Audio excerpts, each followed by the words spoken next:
What's going on, guys? So in this video, I'm going to be showing you how to put on the Go Power Sports performance kit here. Now, before I jump into anything, I'm going to have to tell you if you need 2 of these breather tubes or 1. So as you can see here, I already took the stock air box out of this Massimo engine. It's not a Predator. You're most likely doing this on a Predator, but if you're doing this on a Coleman, I don't think they have the gas tank vent, which I will get to soon. So this only had 1 tube hanging out, so therefore I only needed 1 breather tube. But if we go over to the Predator over here, this gas tank vent, you need a breather tube on that when you take this air box off, because it still has the other one. It still has the valve cover tube that you would need a breather tube for. But if your gas tank has a vent, you're gonna need 2 breather tubes. But if your engine is like mine and only has 1 tube sticking out, which is the valve cover tube, you're only gonna need 1 breather tube. So with that said, let's get into all the parts and the tools that you're gonna need. So we're gonna start off with the pod. This is what comes in the kit. And you're probably asking what is on it. This is the Go Power Sports cover. Now, you don't need this, but I would recommend it because it keeps sand, dirt, and gravel out of the pod, which is nice because, it's still gonna protect it without the cover, but it's just a little extra protection, Next is the exhaust, the Coleman exhaust. Now the thing about this engine, and a lot of people, I personally made a mistake. So I thought that it was the same as the Predator. So the Predator has a bigger exhaust than this Massimo, okay? So what that basically means is that exhaust is not gonna match up with these holes. It's not gonna fit on this engine. Therefore, I needed a smaller setup here. So that's why this exhaust works perfectly. And we're gonna be putting this on last because it crosses over. What that basically means is it goes over onto the other side. We're gonna be working right there. So I'm gonna be putting this on last, which is it's simple. But the main thing is the air intake, and that's with this piece. It goes on with the carburetor. I'm gonna show you how to do all of that stuff.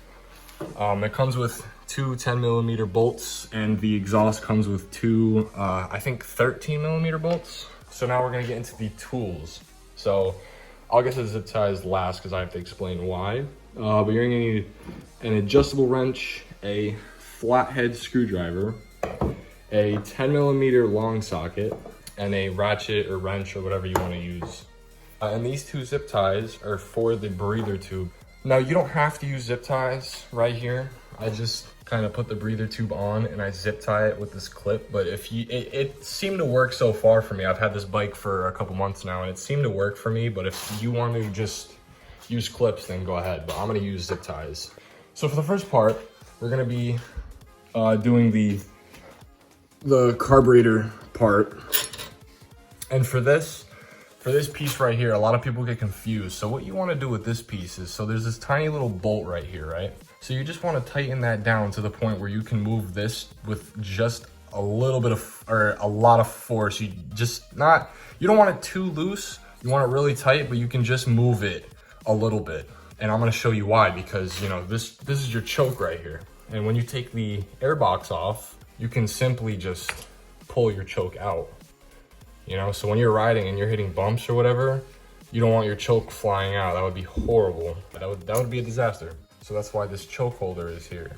So what you want to do is just simply match up the holes to the studs and simply slide that on. So now with this part, why I said leave it loose but not too loose is that when you slide that on, you can simply push this part onto the choke like that. And if you have enough space, you can also tighten the bolt.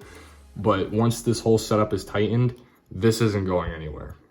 So now the next part is a little bit tricky for people, but it's really simple. So you're gonna take these 2 10mm bolts, right? So you're gonna take them, and let me just get my 10mm here. Okay, so we got that on. So what you're gonna do next is take these 2 10mm bolts. You're gonna hand tighten them on. And now this is where it gets a little tricky, but it's really simple. So what you're gonna do is you're gonna take your 10mm long bolt and you're just gonna tighten them together. So what that means is you're gonna take your 10mm and you're gonna just tighten them together. until they're both really, until they're both tight, basically. All down. The next step you want to do is make sure that your choke is secure and it's not going to come off. That's not going anywhere.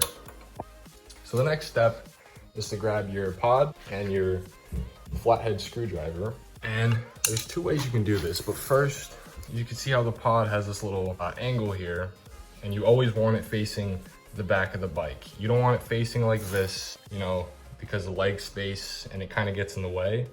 That's why they put this curve here to put it towards the back.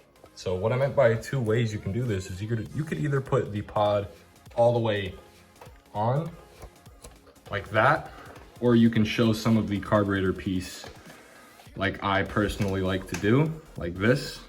You could either do either or, doesn't really matter. You just want to make sure that the pod is, you know, that arch, that curve is facing the back of the bike. And that's when you want to grab your screwdriver and just tighten that up right there. So I will see you when this is all tightened down. So when that's all tightened down, you just want to go ahead and make sure that, you know, it's not going anywhere. As you can see, I'm shaking the whole bike with it. So that's pretty secure.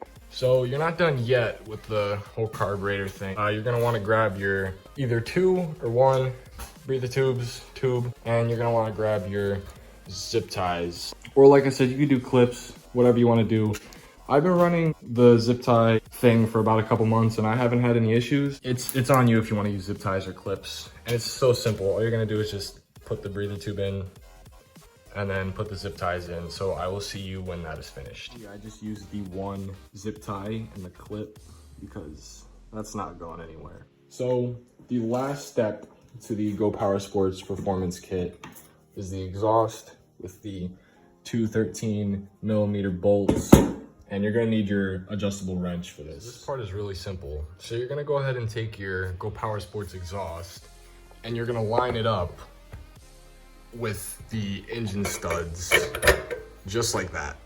And then you're gonna take your 2 13mm nuts and just hand tighten them. So once you have everything tightened down, you just wanna go ahead and make sure that there's no play in the exhaust. And if everything's tight, you're pretty much finished. You might wanna go around and double check everything, make sure you did everything correct, because it would suck if you're riding this thing and all your parts fall off. That would suck ass. But anyway, let me know if this video helped you. Like, subscribe if you want, and I'll see you later.